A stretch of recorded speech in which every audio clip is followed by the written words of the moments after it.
Boa tarde, bom dia, boa noite. Não sei que hora você está tendo acesso a esse vídeo. Quem vos fala é o professor Márcio Picanso. Eu sou um dos membros da Chapa 1, que está concorrendo às eleições da FUNPRESP 2023. E dentro da série de vídeos que nós estamos fazendo, das lives, dentro do material de divulgação, nós estamos trabalhando também com a questão de conscientização, para que vocês, servidores públicos, para que nós, servidores públicos, conheçamos melhor os nossos direitos, conheçamos melhor como que funciona o sistema previdenciário brasileiro. E nós vamos falar um pouco hoje sobre o direito previdenciário. Essa é uma aula inicial, é uma abordagem inicial, é algo que nós vamos estar debatendo durante essa campanha, e a gente pretende dar continuidade a esse trabalho, até mesmo quando nós estivermos dentro da FUNPRESP, caso nós venhamos a ser eleitos para a composição dessa chapa, para essa próxima eleição. Então aí, como o nosso tema, a gente tem o direito previdenciário, e a gente vai abordar um pouco com vocês sobre o que é o sistema previdenciário brasileiro, como que funciona o direito previdenciário, como que está garantido com a nossa Constituição brasileira a seguridade. Então, a seguridade social ela é definida pela Constituição como um conjunto integrado de ações promovidas pelo governo e pela sociedade, visando garantir os direitos relacionados à saúde, à previdência e à assistência social. Então, é um conjunto de ações que são necessárias por parte do governo, mas também pela sociedade. Então, essa responsabilidade não foi dada apenas para o governo, de acordo com a nossa Constituição. E ela vai abranger as espécies da saúde, a espécie da assistência social e a previdência social. Todas elas interligadas e de responsabilidade conjunta dos poderes públicos e da sociedade. Então, o direito à saúde, o direito à assistência social, o direito à previdência social, ele deve ser resguardado não só pelo poder público, mas também por parte da própria sociedade.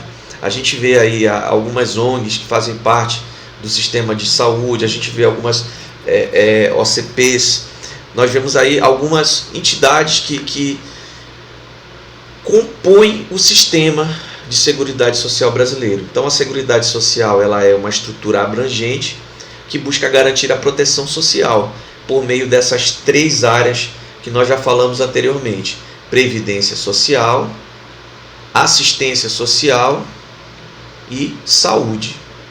Então, a previdência social ela tem um caráter obrigatório. Então, todos nós que trabalhamos de carteira assinada ou que somos servidores públicos, nós precisamos contribuir para a previdência social. A assistência social ela não tem essa obrigação da contribuição, e a saúde ela é um direito universal, independente da contribuição. Então, no Brasil, os serviços de saúde eles são um direito de todos e um dever do Estado, não dependendo de contribuições à Seguridade Social. Então, a saúde ela é um direito garantido a todos os cidadãos, independente de contribuições. Então, a saúde ela busca garantir políticas que buscam prevenir doenças e oferecer um acesso igualitário aos serviços de promoção e recuperação da saúde. A gente sabe que infelizmente ainda não ocorre isso na integralidade, mas a gente almeja que a saúde pública ela possa realmente ser garantida na sua integridade, como vem muito bem destacado pela nossa Constituição.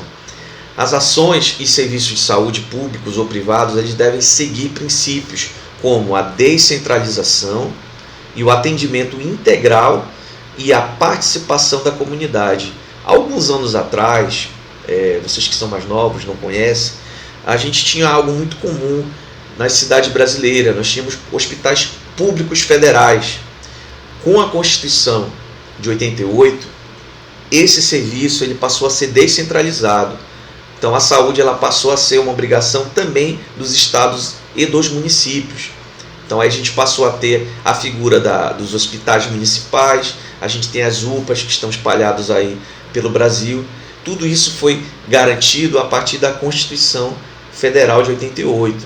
E o financiamento do Sistema Único de Saúde, ele vem de várias fontes, que são instituições privadas, especialmente filantrópicas, que podem complementar o sistema de saúde. Então a saúde pública ela também pode ser complementada por entidades filantrópicas. Então elas também podem estar oferecendo essa saúde pública às pessoas. Agora nós vamos abordar sobre a assistência social no Brasil. A assistência social no Brasil ela atende às pessoas necessitadas. Então quem recebe um benefício social do governo federal é uma pessoa de baixa renda que precisa da assistência do Estado para que ela possa garantir as condições mínimas de vida. Conforme o artigo 203 da Constituição, sem depender de contribuições à Seguridade Social. Então as pessoas que recebem uma assistência social do governo, alguém que tem alguma doença grave, alguém que seja um idoso que não tem condições de se manter sozinho, essa pessoa ela vai receber do governo uma assistência social, lógico, seguindo aos parâmetros da lei. Então seus objetivos eles incluem a proteção à família, a crianças, adolescentes, idosos, integração no mercado de trabalho, habitação de pessoas com deficiência e a redução da vulnerabilidade socioeconômica de famílias em situação de pobreza. A gente tem aí o Bolsa Família, que é um benefício de assistência social que é garantido às pessoas de baixa renda pelo governo federal. Então essas ações elas são financiadas por quem? Pela Seguridade Social e outras fontes, seguindo sempre a descentralização e a participação da população na formulação de políticas. Então é algo que é garantido e resguardado pela Constituição, lá no seu artigo 203, essa proteção social às pessoas de baixa renda. E as políticas elas devem ser descentralizadas. O governo federal não pode centralizar ele como um único órgão. A gente vê que o cadastro do Bolsa Família ele é feito nos municípios, são os municípios que são responsáveis por fazer o cadastro do Bolsa Família. Então a Previdência Social ela é destinada aos beneficiários que são divididos em segurados e dependentes.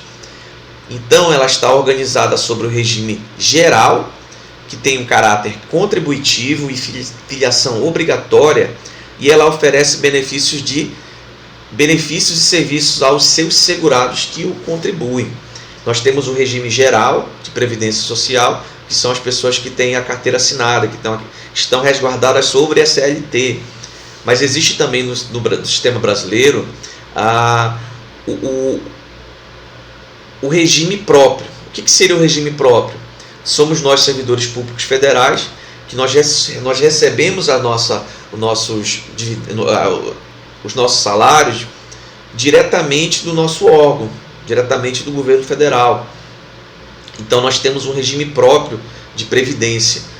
Então os seus objetivos da Previdência Social incluem a cobertura de incapacidades, a proteção à maternidade, a proteção ao desemprego e também outras situações. E a Previdência ela é financiada por contribuições e ela vai buscar o quê? O equilíbrio financeiro e atuarial.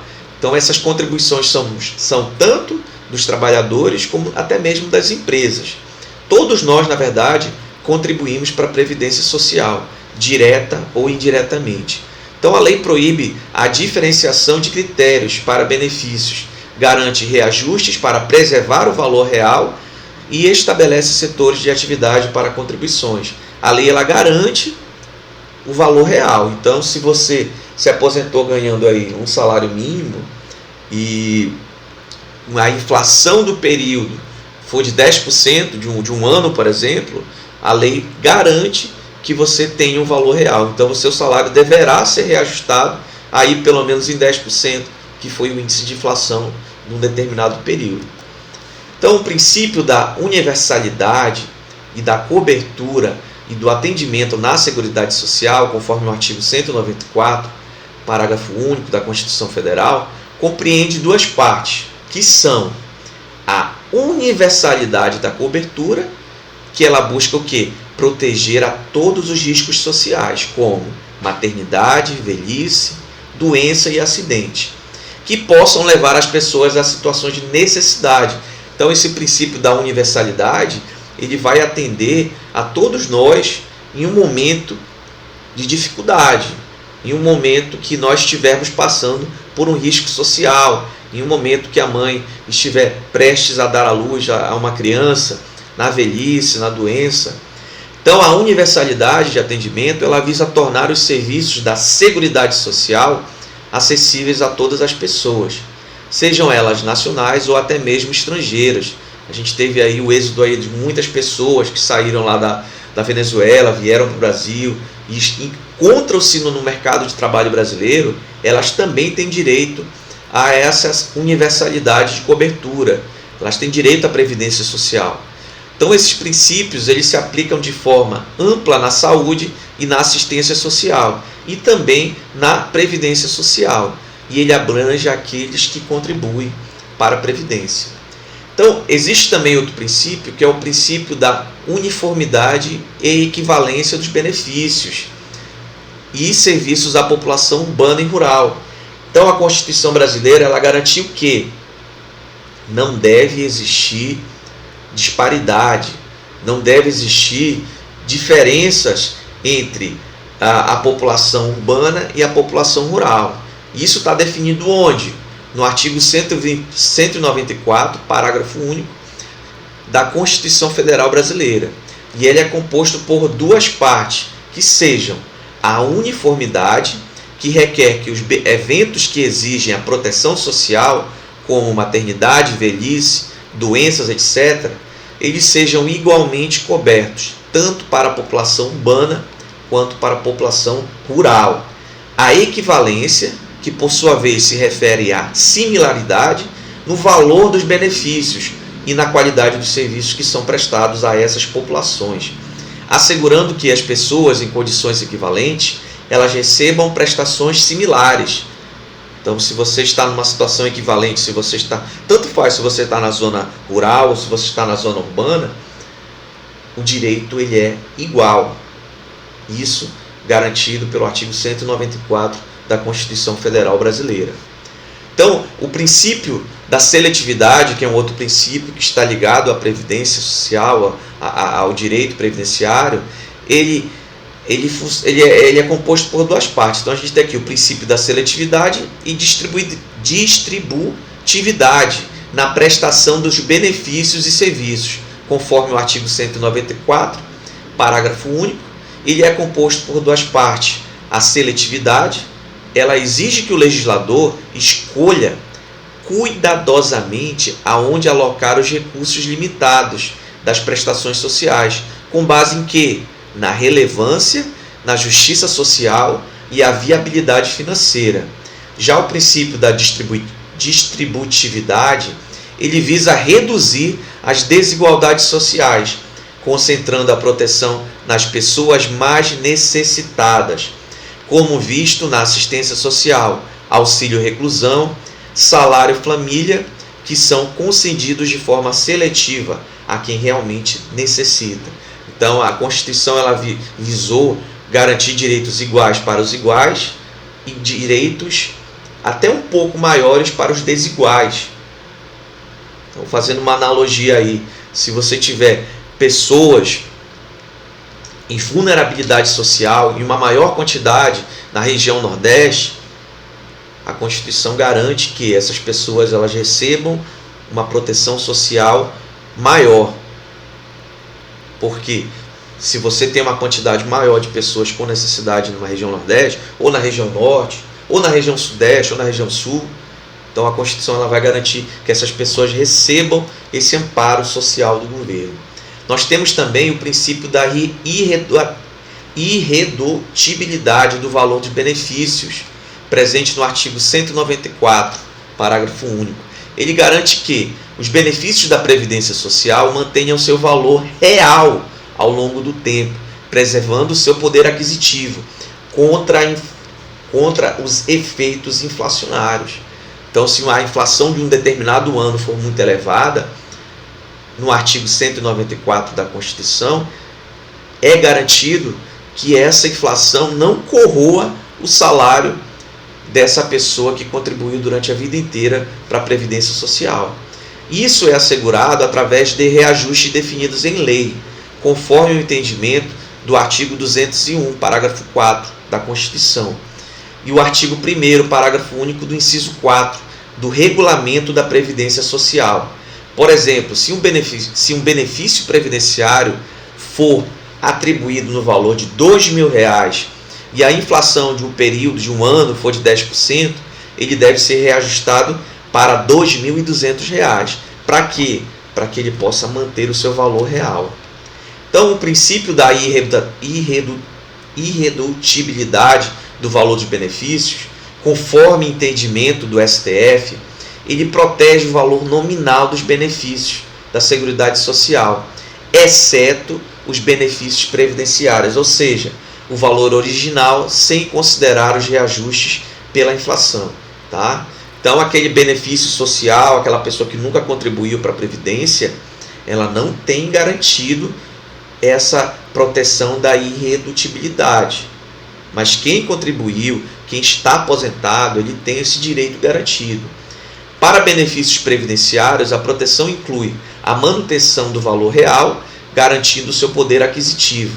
Em resumo, para benefícios da Previdência Social, a proteção abrange apenas o valor real e nominal, enquanto benefícios de assistência social e saúde, apenas o valor nominal é protegido. Tá?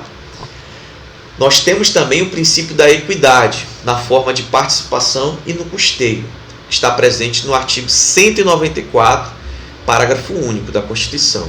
Ele busca o quê? Tratar igualmente os iguais e desigualmente os desiguais, levando em consideração a capacidade econômica de cada contribuinte. Isso significa que aqueles que têm uma maior capacidade contributiva, essas pessoas elas devem contribuir mais para a Previdência. Se você ganha mais, você vai ter uma contribuição maior. Enquanto as pessoas de menor capacidade contribuirão com valor menor. Então, igual para os iguais, desigual para os desiguais. Isso se reflete em sistemas de contribuição progressiva, como alíquotas variáveis para diferenciar faixas de salários e rendimentos, e em medidas com cobranças diferenciadas para as instituições financeiras e microempresas. Então, por exemplo, os bancos pagam mais impostos. Uma microempresa vai pagar um valor menor. Então, dando continuidade, vamos tratar agora do princípio da diversidade da base de financiamento, que está presente no artigo 194 da Constituição, parágrafo único. E ele tem como objetivo garantir que a arrecadação de tributos para a Seguridade Social ela provenha de diversas fontes, não apenas de uma única fonte, criando uma base financeira variada, porque senão a Previdência pode quebrar. Se ela não tiver apenas uma fonte de contribuição, ocorrerá um risco muito grande de quebrar a Previdência, porque a Previdência ela não se baseia, ela não é uma poupança. Eu não vou contribuir durante 30 anos e vou criar uma poupança junto à Previdência Social. Não. Pode ser que, imaginemos uma situação, você começa a contribuir para a Previdência Social, um ano depois, Deus o livre guarde, você ficou doente, você ficou com uma doença grave e você não pôde mais trabalhar. A partir daquele momento, você começa a receber um auxílio saúde. Depois de 2 anos recebendo o auxílio saúde, você passa a se aposentar. Imagina, se fosse uma única base de contribuição, muito provavelmente, em pouco tempo, o Estado não teria mais condições de arcar com a sua aposentadoria. Por que há essa diversidade da base de financiamento? Para quê? Para proporcionar uma maior segurança ao sistema, já que no caso de dificuldade na arrecadação de uma fonte específica, outras podem compensar essa lacuna. A própria Constituição, no seu artigo 195, ela vai elencar diferentes tipos de contribuições sociais, que compõem a base de financiamento da Seguridade Social, respeitando sempre a diversidade. Além disso, o caráter democrático e descentralizado da administração da Seguridade Social se dá através de quê? Da gestão quadripartite, onde inclui quem? Os trabalhadores, os empregadores, os aposentados e o governo, e em órgãos colegiados, sendo que delineado no artigo 194 da Constituição. Este princípio ele garante a participação da sociedade na gestão da Seguridade Social, transformando-a em uma responsabilidade exclusiva do poder público em uma responsabilidade compartilhada entre os representantes da sociedade civil. Então, esse princípio aí da descentralização tira apenas do governo a responsabilidade e começa a distribuir dentro da sociedade civil de um modo geral.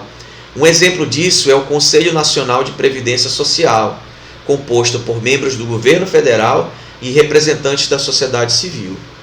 O princípio da solidariedade ele está presente no artigo 3º da Constituição, que busca a construção de uma sociedade livre, justa e solidária.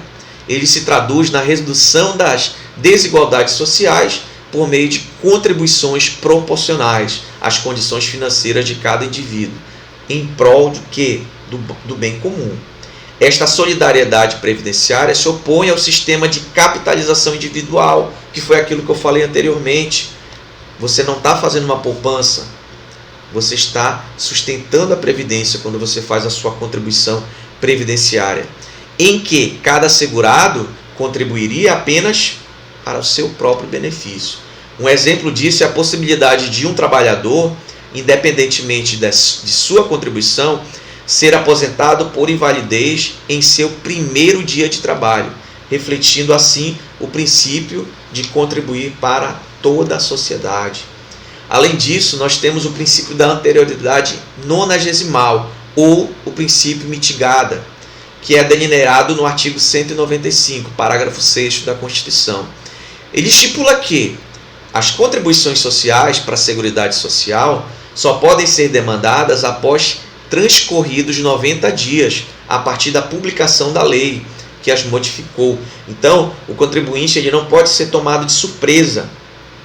Se vai aumentar o valor da contribuição social, é preciso que haja esse período de carência aí de 90 dias.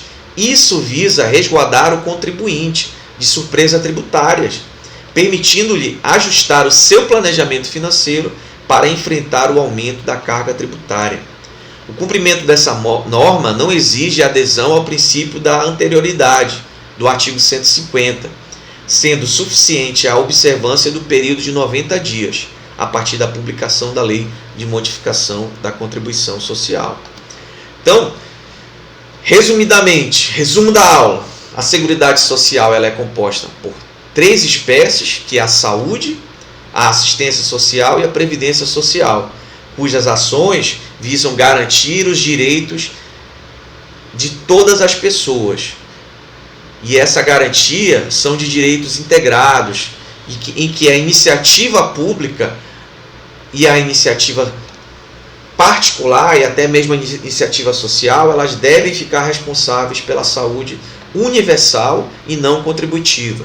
Além disso, a assistência social ela atende aos necessitados com caráter não contributivo, enquanto a previdência social ela é contributiva e ela é compulsória. Então, se você trabalha de carteira assinada, você é obrigado a contribuir para a previdência social.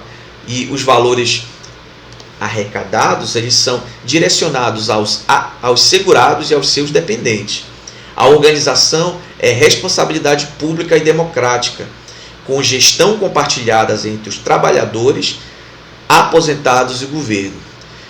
E ela tem princípios como a universalidade, que nós já falamos, o princípio da equidade, o princípio da solidariedade, o princípio da irredutibilidade de benefícios, sendo eles fundamentais, assim como a diversidade de fontes de financiamento e a gestão descentralizada. Então, essa foi a primeira aula que a gente está trazendo de direito previdenciário para que a gente possa conhecer melhor os nossos direitos. Nós agradecemos a participação de todos e nós pedimos o seu voto entre o dia 1º até o dia 10 de setembro, lá na área do participante, de você que é contribuinte para a FUNPRESP.